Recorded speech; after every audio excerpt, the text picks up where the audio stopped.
lalaban hanggang sa dulo.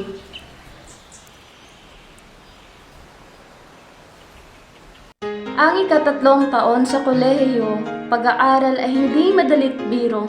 Pagsisikap ay ibibigay ng todo upang matagumpay sa taon na ito. Ang final na yugto nito ay patapos. Naguguluhan kung ito'y mairaos. Sa daming gawain na ibinibigay, ang katawan ko ay nagiging matamlay. Ilang araw at buwan na ang nagdaan. Sa pag-aaral ako'y nahihirapan. Ito'y dahil sa gawaing inilaan na kailangan kong isa sa katuparan. Habang ako'y pumapasok sa paaralan, naglakad na parang tulala sa daan. Iniisip ang iba't ibang gawain at pati na rin ang mga takdang aralin.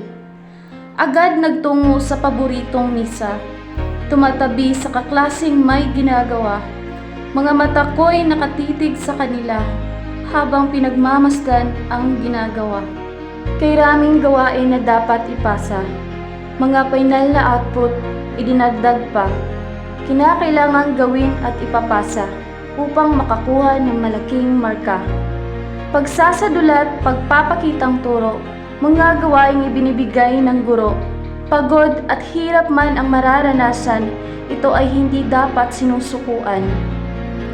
Sa mga panahon na ako'y nag-iisa, hirap at pagod sa mata'y makikita. Minsan naisip na huminto na lang muna, ngunit sa pamilya ay ako ang pag-asa.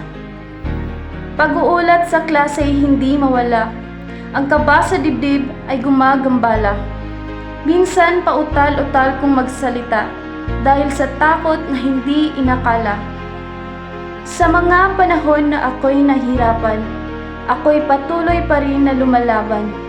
Salamat sa aking mga kaibigan, kayo'y nariyan para ako'y tulungan. Tumitingala sa lawak ng kalangitan, pinagmasdan ang ganda ng kalawakan, habang nagdadarasal sa puong may kapal, na sana ako'y magtagumpay sa pag-aaral. Huwag kang